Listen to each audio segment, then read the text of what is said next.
ओम शांति। अपनी चेकिंग करना कि क्या हम देवता बनने के योग बने हैं। मैं ब्राह्मण आत्मा सागर के ठंडी ठंडी लहरों के सामने स्वयं को देखते हुए ये महसूस करती हूँ कि मैं कोटों में कोई में भी कोई, और उसमें से कोई भी ईश्वर की चुनी हुई महान आत्मा हूँ। गहन शांति की अवस्था का अनुभव करती मैं आत्मा बाबा की किरणों की रिमझिम बारिश अपने ऊपर महसूस कर रही हूँ। या मैं बिल्कुल एकांत का अनुभव करती बाबा की शक्तियों की किरणों को अपने में समाती हुई अनुभव कर रही हूँ।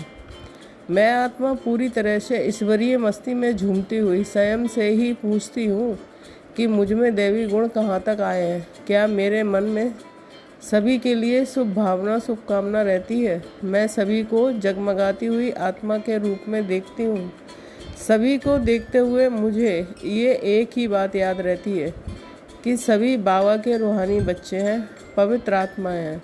मेरे बोल सर्व के प्रति सदा सच्चे, मीठे, प्यारे और रॉयल हैं। पूरे ईमानदारी के साथ अपनी सूक्ष्म चेकिंग करती मैं आत्मा बाबा की शक्ति रूपी किरणों को अपने अंदर समाती जा रही हूँ।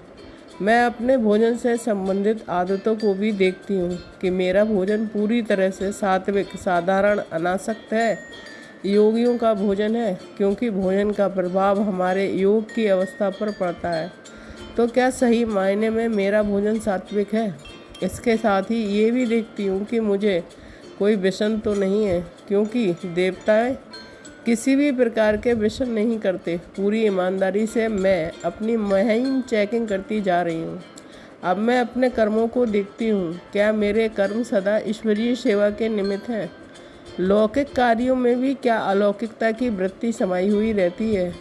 क्या मेरे हर संकल्प समर्थ होते हैं जिससे ब्राह्मण कुल रोशन होता हो? क्योंकि हमारे विचारों के वाइब्रेशंस की स्पीड बहुत तीव्र होती है, तो जो वायुमंडल का निर्माण करती है। बाबा से शक्तियों की किरणें लेती हुई मैं अपनी सूक्ष्म चेकिंग करती जाती हूँ कि क्या मेरी भावनाएं सर्व के लिए समान हैं। सर्व आत्माओं के लिए शुभ भावना शुभकामना रहती है। देवता बनने के सभी गुणों को देखते हुए ये चेक करती जा रही हूँ कि क्या वो सभी देवताई गुण मेरे में आए हैं। क्या मैं देवता बन रही हूँ? खुद को अपने ही सवालों का उत्तर देती मैं आत्मा बाबा के शक्ति रूपी किरणों के झरनों को अपने में समाती ऊपर की ओर बाबा को देखती हूँ और दिल ही दिल में बाबा को धन्यवाद देती हूँ। शुक्रिया मेरे बाबा, शुक्रिया। पतझड़ सा था मेरा जीवन, तूने जीना सिखा दिया। तुम्हारे दिल जान से शुक्रिया। ओम शांति।